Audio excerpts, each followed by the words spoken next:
It is the place where we liberate you from the chaos of working in your business. You've reached the Business on Purpose podcast, the Business on Purpose platform. My name's Scott Beebe, the founder and the head coach of the Business on Purpose platform. And these next few podcasts are going to be really, really special.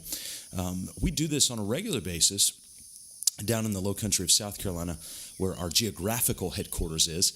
Our online headquarters is at mybusinessonpurpose.com, but we have the privilege of being able to serve small business owners, both locally and around the world. And locally, about every 3 months or so, we host an event, and we just provide it locally for our clients, the ones we get the privilege of being able to serve here in the low country, either with a lunch or, at the time of this recording, we just finished a half-day mid-year workshop where we really focused in on this one idea of what it means to be a heroic leader. And it wasn't just for the business owners we serve, but also for their key leaders. So we had a room full of about 40 people, all here in the low country of South Carolina, and it was a delightful time. And so you're going to hear a few sessions. I will be presenting in the first couple of sessions, and then you're going to hear a guy by the name of Jesse Cole. He is the co-owner with his wife of the Savannah Bananas, a minor league baseball team in Savannah, Georgia, and also the Gastonia Growl, a minor league baseball team in Gastonia right outside of Charlotte, North Carolina. And I promise you want to hear what he has to say. Just remember this: fans first, entertain always, and your mind will be blown by the stories he shares. And I think it'll be really, really impactful. I know it will be incredibly impactful with these stories that he shares. And you'll want to hear and take these next few podcasts really as leadership training. So you listen for yourself, pass it around to your team. And we're delighted to be able to share this with you from our time in the Heroic Leadership Half-Day Workshop for the Business on Purpose clients, and we're delighted to have you be able to join in. And listen, if you need support in being liberated from the chaos of working in your business, let us know, mybusinessonpurpose.com, or just go to 4stepstobusinessfreedom.com. It's all spelled out, 4stepstobusinessfreedom.com, and you can check out there how we might be able to serve you. All right, dive in. Here you go. Hope you enjoy this session of this series of heroic leadership entitled, We Need You to Lead. My mind's moving. I don't even know that I want to talk anymore. I got lots of thoughts running from what Jesse was just talking about there. What? All right. So Taylor's is going to have a hemp costume. Do I have one better than that? A hemp costume.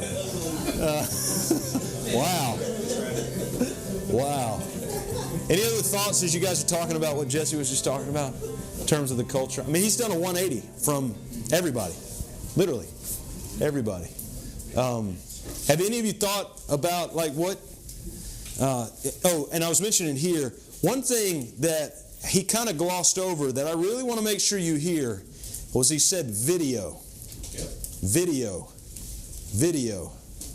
Facebook Live is putting more money and time into Facebook Live, or Facebook is putting more money and time into Facebook Live than they put into just about anything else they've ever done.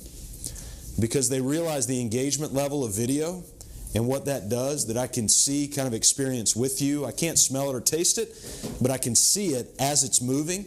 Some of you are starting to get pictures through your iPhone that you'll see the first second or two it's moving, and it somehow gives you different context to the picture when you actually just see the still shot. Has anybody seen that? Their phone's doing that when they open the pictures? And so even if you just see a second or two, it gives you a different context around that.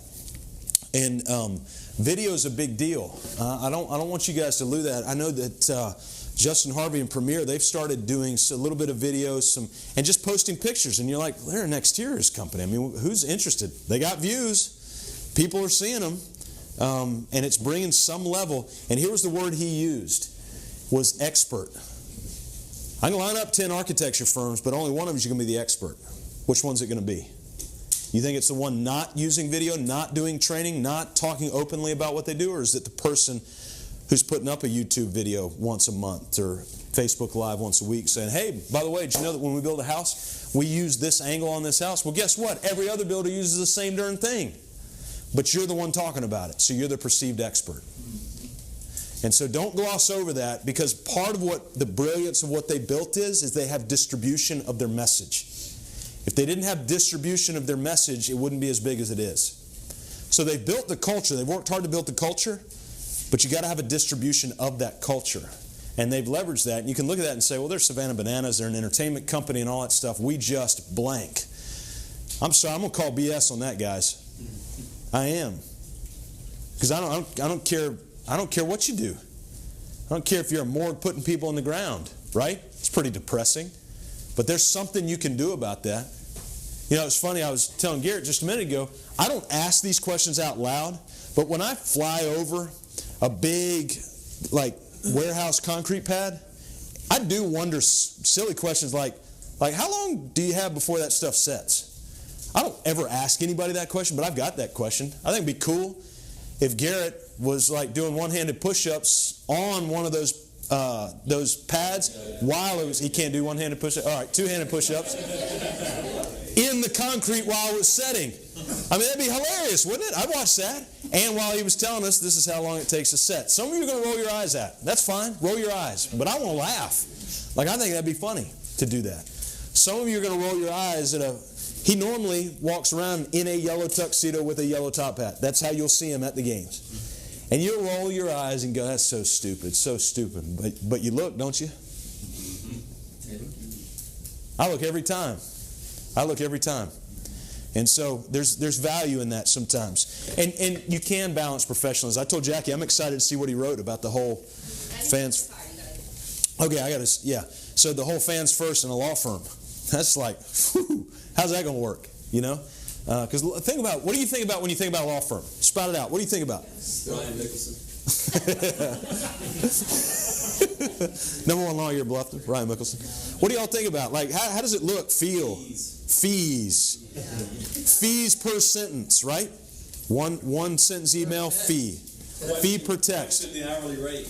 What do you think about when you walk in a law firm? What do you think about? Stuffy, tense, fraud, like oak. You know, hardwood oak on the wall.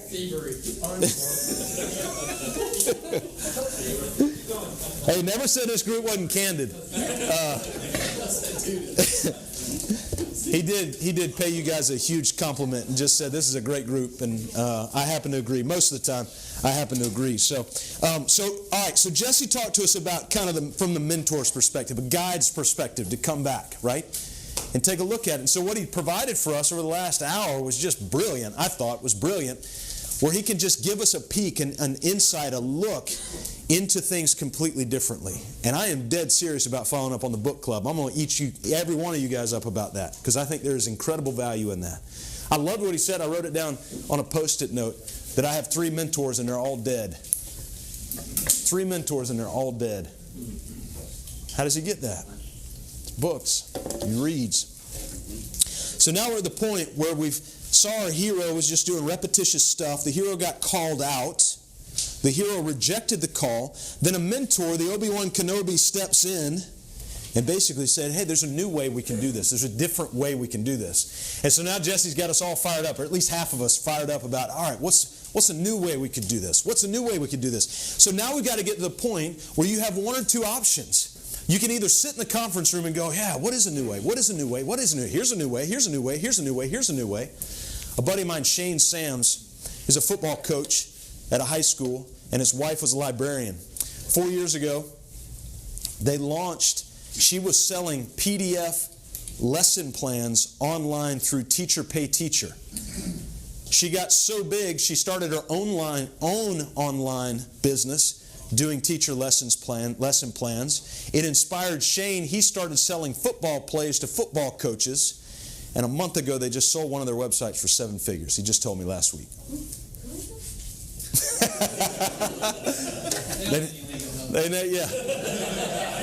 They run a business called Flip Lifestyle up out of Kentucky.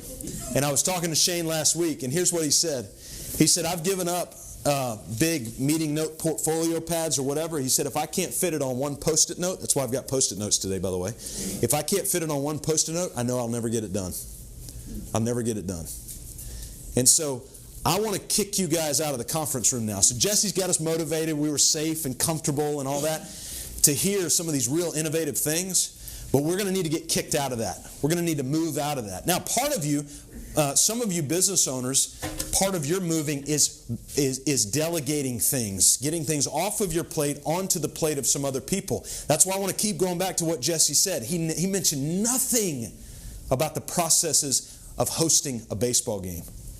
Did y'all hear they got 14 full-time staff? You remember how many staff on game day they have? 175. He didn't say anything about that. All he told us was the number and moved on.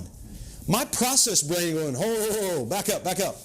What's the process of hiring and training volunteers and getting them in the right place and getting the penguin costumes? How do they know the penguin costumes are clean? You know? I mean, my mind's right. He did not mention a word about that. And so some of you guys, either owners or key leaders, are so bottled up and bottlenecked with the details, with the penguin costumes. I'm that way, guys. I'm trying to get out of that myself. We're so bottled up with the details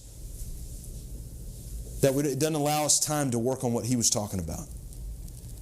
And so we got to get ourselves out of the comfortable room of what we know. And one of the reasons we lock in on the details is, quite frankly, because I think I can do it better than everybody else. And it's wrong. It's wrong. And so we've got to start thinking differently about that. And I'm not just talking about the business owners. I'm talking about to the key leaders also, because we all do the same thing. We grab hold of something, and we know if we delegate, it's only going to be done 60, 70, 80% of the way that we do it. But what did he say about failure? Remember what he said when somebody fails? Ignore it. They ignore it. Pay attention to it. And I'm like, danger. You know, like you can't do that. No. How do you teach and how do you teach and train on that? Well, I think what he's saying is move it forward. It's not that they ignore it like just move on. I think they take it and they basically say, hey man, how do we build a process out of this? How do we do this? How do we do this? It's the old story about IBM. Some guy made a mistake that cost IBM $1 million, walked into the CEO's office and said, I guess I'm fired. And he goes, fired? I just spent $1 million on you. Heck no, I'm not firing you. And so think about that mindset. But he also said the people who don't fit. They just don't fit. You're not mad at them. They just don't fit. And so put them out of their misery. Just tell them, hey, this just isn't a good fit for you. I know you're miserable here. I know you don't like it here. So let's figure out where you can go and put them out of the misery. Is that a different culture? Absolutely, that's a different culture. That's a different culture. So we got to get to the point where the hero is going to confront the villain. The hero is going to confront the villain. That's at the point. So you're battled up. You've got some ideas. You've got some thoughts. Now the hero has to confront the villain. Somehow. We got to go out to battle, because no story is a great story without a battle. What's the point of a story without a battle? And so, is everything cool? Is this sweet?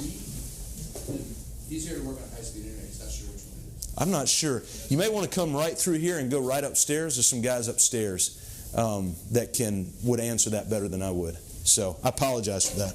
All right, so we're going to go out to battle. Now, when we go out to battle, most of you guys know the story about us. About 2.5 years ago, I was working for a non-governmental organization in Nigeria. We were based out of here. We had a 9-member board. There was a hostile takeover from the chairman of the board. It was really ugly, really messy. I wish I'd never been a part of that scenario, that situation. And I sat down with a friend of mine in Nigeria, and here was he. Africans are, they're totally famous for African proverbs, right? He sits down in a very wise, kind of stately manner, and he said, Scott, we have a proverb for that. And I said, okay, Chief, what's the proverb? And he said, the proverb is, there were 2 elephants fighting, and when 2 elephants fight, the only thing that gets damaged is the ground underneath them. His whole point was, the more you guys fight, you guys aren't going to get. And I actually gave him a new proverb, because I said, Chief, I appreciate your African proverb, but I'm going to give you an American proverb. And in this American proverb, there's only 1 elephant fighting. You perceive that there are 2, but there's only 1 elephant fighting, and everybody is underneath that 1 elephant. And so what I was trying to tell him is the fight is not between 2 people. The fight is the mindset that we have. Carol Dweck wrote a great book called Mindset. It's a research book. It is a must-read. Now, it is going to take you a long time to read it, but it is a must-read to understand. And essentially in the whole book, she talks about 2 types of mindset. The growth mindset and the fixed mindset. When the hero confronts a villain, it's usually not a person that they're having the confrontation with, but they're having the confrontation with the mindset. And here's what that mindset sounds like. That's good enough. That's fine. That's good enough. Can you imagine if Jesse Cole would have walked through the stadium and gone, yeah, I mean, it's functional. It's got seats, and it's got outlets for beer and hot dogs, and it's got ticket counter right over there. So, yeah, I think we can run a baseball team out of this. That's good enough. The mindset we fight, this is the cancer. This is the cancer. I'll just do it myself. That's the battle we have to confront. I'll just do it myself. I'll just do it myself. I'll just do it myself. I'll just do it myself, and you're going to do it yourself right into the grave. You're talking about the business owners saying that. Yeah, and key leaders. I'll just do it myself instead of delegating. Yeah, absolutely. And so we resist delegation, but one of the reasons we resist delegation, there's really only two reasons we resist delegation. One is because we really do think we can do it better than everybody else, and we're unwilling to let it go. That's selfish. Or we've not done a great job of what Jesse talked about as he spent all of his time walking around the office. What does he spend his time doing? Checking in. Checking in. People. When you delegate it, are they going to do it as well today as they are in a year? No. And man, that's hard.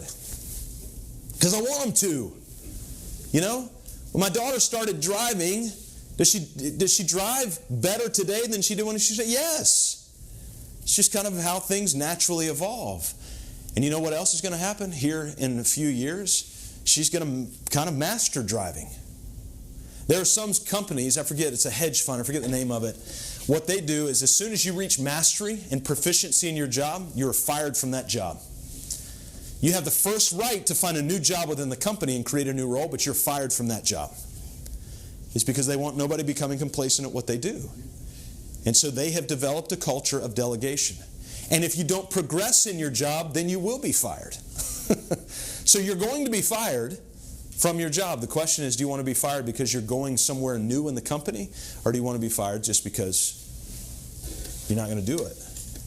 And so we've got to start confronting these mindsets, especially the mindset of I'll just do it myself. Or we need to fight this mindset with everything that we've got. Is we're going to cut out team meetings and training. It's not worth it. It's not worth it. We got to go build the stuff. We got to go do the stuff. We got to go. And then eventually you're just going to kind of burn out and run out of gas because you're not feeding your soul. You're not feeding yourself. It's no different than if I run for 40 days and I don't eat. I'm going to be tired. You got to feed yourself. That's why within the weekly meetings we want to embed training. That's why I want to take time like this so that you guys can just, man, I was sitting there for an hour just going, this is great. This is great. I loved it. As long as I go implement something with it. So we got to fight that constant mindset. So I want you to get this. The villain is not your competitor. The villain is not your competitor. For Jesse, the villain is not the other baseball teams that he's trying to beat. It's not the villain. The villain is the mindset. Competitors are really not looking to beat you. What they're looking to do is take away what you can go after. And when you've got a defined vision and process in place, it's the difference between seeing others as competitors and simply as comrades. So let's take Pierce Scott Architects. You got a bunch of architects in town. A ton of them. You can go to any of them you want to. They're all reasonably good, right? Some are better than others. But all of them can give you the official stamp that you have to check the box, go do what you want to do. So if you want to price shop and Walmart this thing, then go find the cheapest architect you've got in town. The PSA team has worked themselves into a position where they don't want to compete with that. They're not interested in competing with low-cost shoppers. But their competitors are not the other architects in town. Their competitors are their own mindset. Because typically people will come to, the people that come to you as a customer, the people that want you to do their work. And so we've got to stop this mindset that there's all these competitors out there and we've got to beat them and beat them and beat them and beat them. They're not your competitor. You're wasting energy when you do that. Jesse Cole does not spend his time worrying about the other baseball teams. He spends his time checking in on his people. So spend time. This is a challenge for me. I've got to do a better job of this with our virtual team that we're starting to kind of build and put in place. I want to do a better job of checking on my people, but right now I'm so caught up in the details, in the beer stand, and in making sure first base is painted right. And so I've got to fight this mindset too. This is a battle I'm in with you guys. So here's what I want you to do. For 5 minutes, I want you to discuss this one thing, and I think we're right on time, and that is who or what are the villain people, and more so I'm interested in what are the statements, what are the villain statements, the villain mindsets that you guys hear or see that you're fighting right now, and you got to punch in the mouth and push through it. So go ahead and take 5 minutes, work through those. Make sure you take one thing, put it on your Post-it note, and put it there, because we're going to come back to that here in just a second. All right? I hope that was helpful. Make sure to check out the other episodes of this podcast series within the Business on Purpose podcast, focused on heroic leadership. We need you to lead. So what's your one big takeaway? Why? Because we need you to lead. Hey, we're here serving people just like you, small business owners, liberating you from your chaos. Let us know how we can serve you. At the Business on Purpose platform, head on over to mybusinessonpurpose.com or 4stepstobusinessfreedom.com, all spelled out, and we'll see you there.